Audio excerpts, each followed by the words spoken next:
नमस्कार, अंजलीज रेसिपी चॅनलमध्ये तुम्हा सर्वांचे मनापासून खूप खूप स्वागत। तर आज आपण बघणार आहोत ढाब्यामध्ये मिळणारी अतिशय महागडी अशी भाजी, ती पण घरच्या घरी मस्त अशी ढाबा स्टाईल काजू करी। चला तर बघूत कशी आहे रेसिपी। तर काजू करी बनवण्यासाठी अगोदर आपण साहित्य बघूत। इथे घेतलेला आहे एक मोठा कांदा कट करून बारीक, गरजे इतका लाल तिखट, थोडीशी कोथिंबीर घेतलेली आहे, एक वाटी काजू घेतलेले आहेत, अर्धी वाटी कस्तुरी मेथी घेतलेली आहे, एक चम्मच किचन किंग मसाला घेतलेला आहे, अर्धा चम्मच जिरे घेतलेले आहेत, 10-12 लसणाच्या पाकळ्या कुटून आणि थोडेसे घेतलेले धने मी जाडसर वाटून घेतलेले आहे। तुम्ही धन्याची पूड सुद्धा वापरू शकता। आणि इथं फोडणीसाठी घेतलेला आहे 2 तमालपत्र। आता आपल्याला प्युरी बनवण्यासाठी साहित्य बघू। इथे घेतलेला एक मोठा टोमॅटो कट करून बारीक स्लाइडमध्ये, एक वाटी काजू घेतलेले आहेत प्युरी बनवण्यासाठी, आणि 2 मोठे कांदे कट करून घेतलेले आहेत उभ्या स्लाइसमध्ये। या पद्धतीने बघू शकता। तर सर्वात अगोदर आपण आता प्युरी बनवून घेणार आहोत। त्यासाठी इथे मी एका पातेल्यामध्ये पाणी गरम करायला ठेवलेलं आहे, त्याच्यामध्ये घालून हा कट करून आणि एक वाटी काजू। आपल्याला हा कांदा आणि काजू छान मऊ होईपर्यंत शिजून घ्यायचा आहे। त्यासाठी 7 ते 8 मिनिटं लागतील। 7-8 मिनिटं झालेली आहेत आणि आपला कांदा आणि काजू मस्त मऊ शिजलेले आहेत। बघू शकता कांदा अगदी सहज तुटतोय। आता आपण गॅस बंद करू आणि याच्यामध्ये सर्व पाणी काढून घेऊ। कांदा आणि काजू मधलं सर्व पाणी काढून घेतलं, त्याला थोडंसं थंड करून घेतलं। आता आपण याची पेस्ट बनवून घेऊ।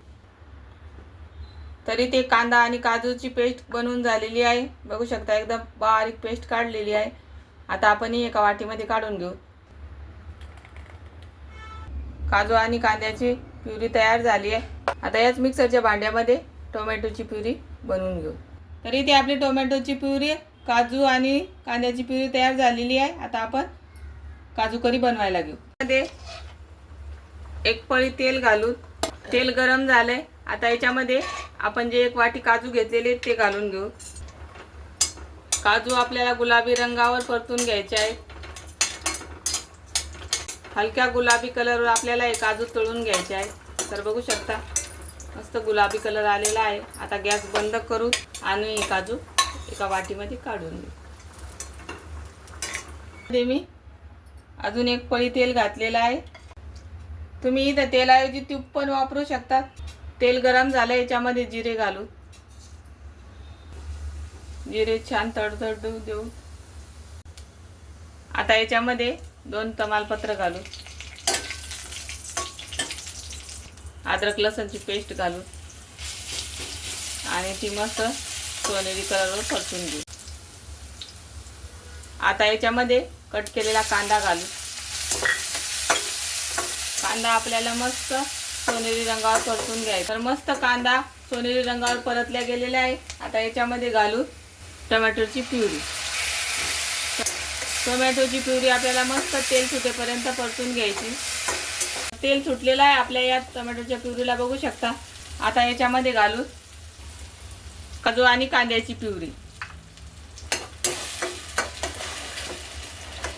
तरी ते मी 3-4 मिनिटं कांदा आणि काजूची पेस्ट इथं 3-4 मिनिटं छान परतलेली आहे। आता याच्यामध्ये मसाले घालू।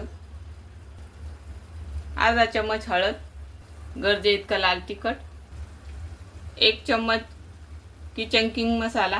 तुम्ही किचन किंग मसाल्याऐवजी गरम मसाला पण वापरू शकता, 1 चम्मच धने पूड।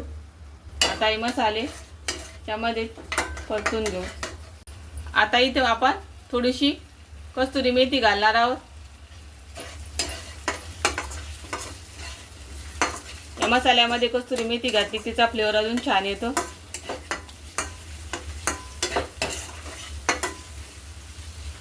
आता मसाले छान तेल सुटेपर्यंत परतून घ्यायचे। आता याला एक 5-1 मिनिटं छान झाकून ठेवून मधामधात याला चेक करत राहायचं, नाहीतर मग काजूमुळे ती बुडाला लागू शकते। तर 3-4 मिनिटं मी छान हे मसाले या प्युरीमध्ये शिजून घेतलेले आहे। मधामधात मी याला चेक करत राहिले होते। तर बघू शकता तेल सुटलेलं आहे आपल्या या मसाल्यांना। आता याच्यामध्ये घालू चवीपुरतं मीठ। मीठ व्यवस्थित मिक्स करून घेऊ। आता याच्यामध्ये थोडं पाणी घालू। काजू करी ही जास्त पातळ नसते, त्याच्यामुळे थोडंच पाणी घालायचं. घट्टसर असते ही भाजी.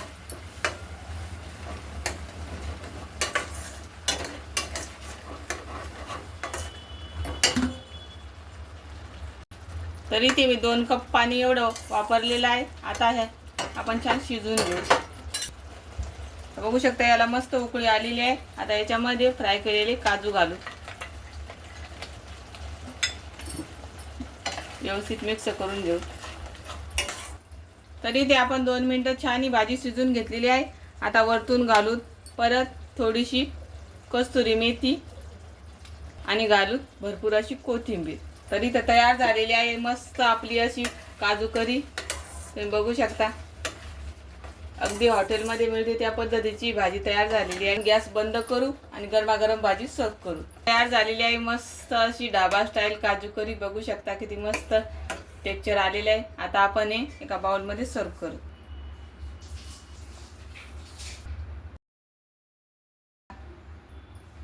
तर कशी वाटली तुम्हाला काजू करीची रेसिपी नक्की कमेंटमध्ये सांगा. रेसिपी आवडली तर लाईक शेअर सबस्क्राईब करा. अशाच माझ्या नवनवीन रेसिपी बघण्यासाठी चॅनलला सबस्क्राईब करा.